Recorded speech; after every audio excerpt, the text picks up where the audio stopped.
Hello and welcome to Bharat Mobility Global Expo, the Component Show.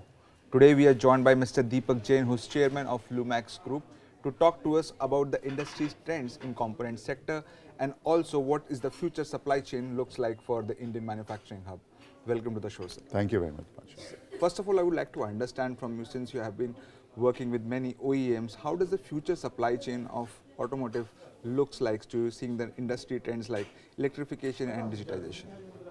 So let me give you a little bit backtrack. If you saw, just during COVID times, there was a lot of resilience which actually kind of got generated by this whole supply chain globally. And we kind of realized that we were very interdependent, and also there were certain geographies where the whole global supply chain was more concentrated. I think over the years, I think what's happened is that there has been a lot of de-risking which has happened. Of course, there is a +1 strategy, which basically is taking place in its own effort. But as you talked about the trends, there is definitely a massive technology shift, which is a global trend coming, because there are new powertrain options which are coming in. And also there are new mobility options which are coming in. So the supply chains have to become more inclusive. We have to become more sustainable. And more importantly, we have to become more competitive. So being into the component sector for over 3 decades now, and now how do you see in terms of these new mobility segments that you electric vehicles for that matter? Usually you used to have engines and now we have batteries, and now it's kind of a democratization of the technology where everyone was not able to make engines, they have to supply, now batteries are available. How do you see that trend? See, I think electrification is given. It's a global trend. I think the government of India has pushed the agenda, rightly so. I believe that there has been a lot of startups which have come in democratizing the whole supply chain. But if there were the current challenges which we face, we still do not have a very, very competitive electronic ecosystem. The battery chemistry is still evolving. However, I think what's been happening in India, that there is a lot of business cases now which are actually happening. And yesterday Honorable Prime Minister also mentioned very clearly that the volume of take, India moves on two-wheelers, I've always mentioned. It's not on four-wheelers or not commercial vehicles. Electrification is given there. And there are now players which had been established players, they're new age players, who are ensuring that we can become not only the world's largest two-wheeler market, which we are, but also this whole fast adaptation and adoption of electrification on two-wheelers. What I find very interesting is it's actually giving us a lot of new use case on business. Say, for example, battery swapping. Can supply chain also look at even looking at business or battery as a service? So from a traditional component manufacturing, we're actually finding more avenues to value add. And that's, I think, very important. So you are also heading the CI Northern region as a chairman, and for that particular, for the manufacturing technology. How do you see India becoming what are the 3 key steps that we become the global manufacturing hub, become as competitive as China? Though there is a lot of gap right now, but how do we bridge that? So I think first it's an aspirational goal.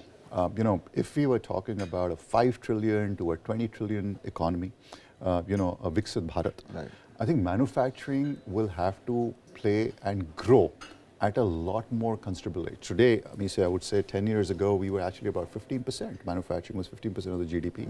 Now it's about 13%. We actually declined. Services have grown faster.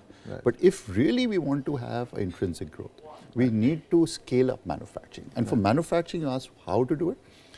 Make in India, the PLI schemes, the whole PLIs across the champion sectors is really supporting it. But I think the investments on a grandiose scales have to come in. We'll also have to probably figure out our whole labor policy. Because, it's not just about using labor arbitrage now, it is about skilling. It is about making the right investments in machines. I think yesterday our Honorable Minister Goel, he actually said that why can't the component guys get into the machine manufacturing or the machine components. So we'll have to actually make measured steps. You just can't overnight bring in manufacturing. It's still a brick and mortar business, but I think we'll have to make investments at a global scale, not just for domestic scale.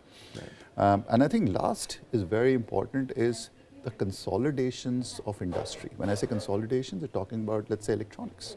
Today we have mobile phones at a big way. Can we leverage that scale for other components in other industries, like including auto sector?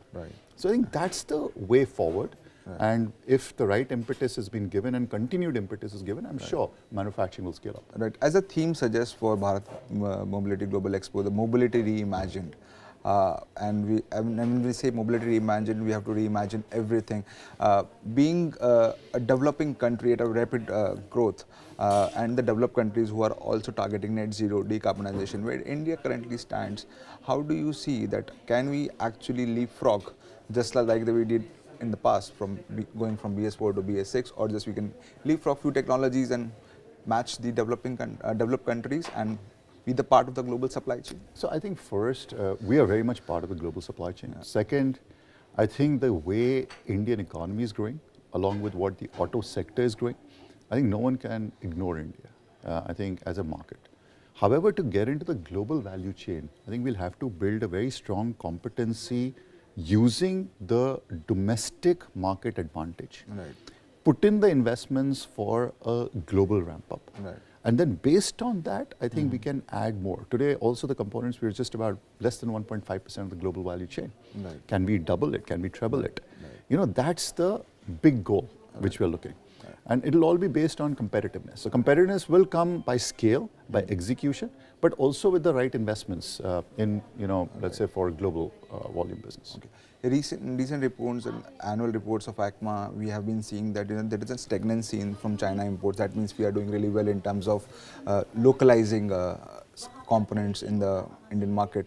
How do you see that? Like, can we just ignore China completely, or there will be still dependency on that market? Well, see, if you want to be a part of the global value chain, you'll have to respect all basically regions. How to deal with every region will have to be a strategic call. I think for India, let's say, for example, we do export, and we do export components to, let's say, US, to Europe, which are developed markets, right?